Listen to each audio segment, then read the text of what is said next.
Hi, my name is Gabby, and I'm going to be discussing some of the misinformations that are going around in the internet regarding me and the Kada Scott situation.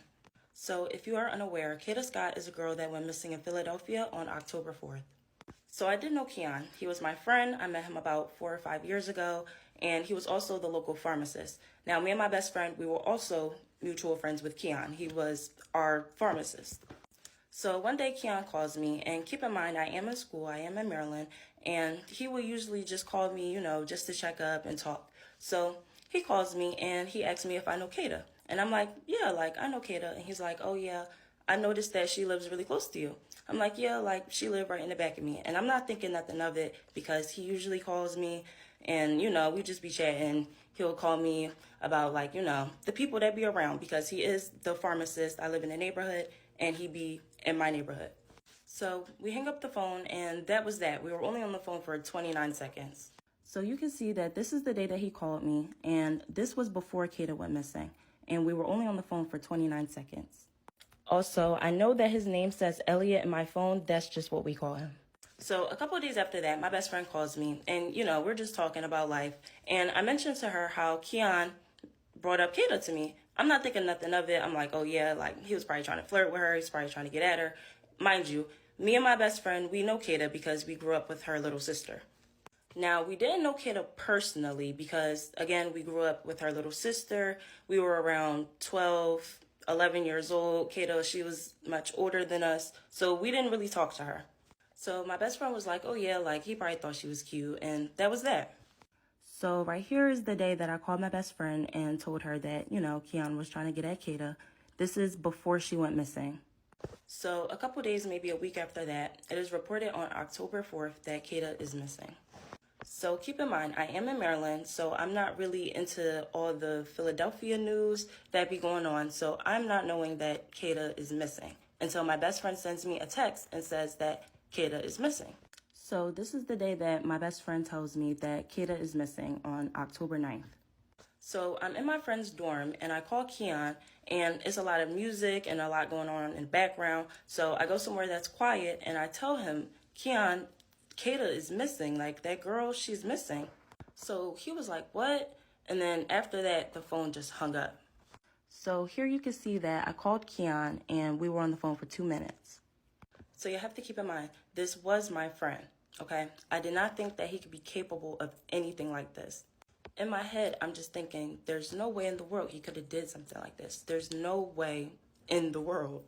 So then a couple of days after that, my mom sends me a screenshot of Keon turning himself in for the kidnapping of Kada. So this is my mom sending me the article, and she was distraught to say the least. And I know she said that he was a random person, but she says this about all of my friends. So me and my best friend, we get on the phone and we're talking about the situation. We're just saying how this is just crazy.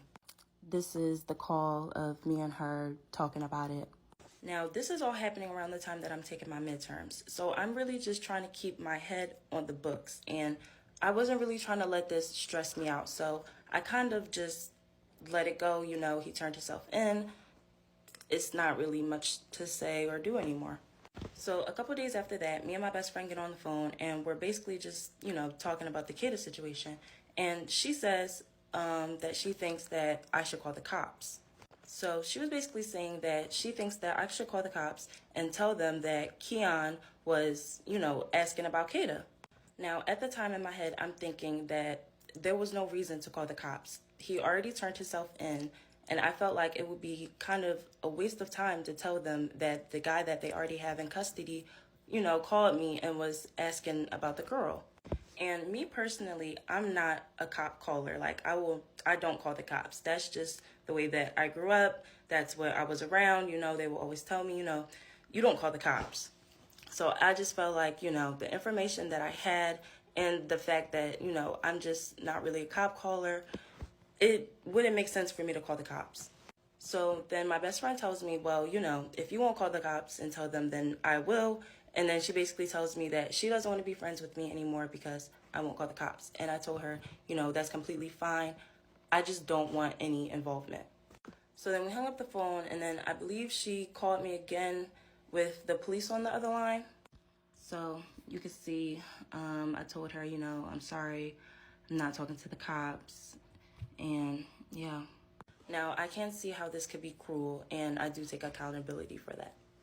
So then, a couple of days later after that, I get sent a link on Instagram, and the link was basically my best friend going live, just talking about the situation, saying how I was weird for not going to the cops, and people in the comments were just coming up with their own narratives about the story, and it just got way out of hand, and it just spiraled. So you can see somebody sent me the link of the live, and still to this day, I have not watched the full entire live. Then people just started asking, you know, who is Gabby? What's the connection? And, you know, she told people that I was in Maryland for school, and it was just a whole entire thing. So, of course, I was angry and I was confused because what is going on? So I text her, I tell her that, you know, that was weird, and yeah. Then I started seeing posts of people saying that they think that I set Kada up, and that why wouldn't I go to the cops, and that I was just suspicious and all of this stuff, and this was never the case. So I do end up contacting the authorities after I seen people just making up crazy stuff about me and the situation. They cut me off. They tell me that they already know what's going on, you know, that they have a close eye on the social media. And they also tell me that my friend did come forth with the information, and they told her that there was nothing that they can do, that the information that she brought them was useless information because they already had Keon in custody, and it was just nothing for them to do with this information. They told me to contact them only if I had anything that could lead to finding Kada, because that is their main priority. Now, I do believe that the person in the live was just kind of taking what I told her and running with it and just spicing it up to make it seem like something that it wasn't, for, I don't know, maybe views. People were saying that, you know, she was walking around and showing what stores Kada would go to, where she would walk her dog, and just stuff like that. I also had one of our mutual friends come to me, and he told me that she told him that we knew Kada our whole lives and like we grew up with her, which wasn't the case because we grew up with her little sister.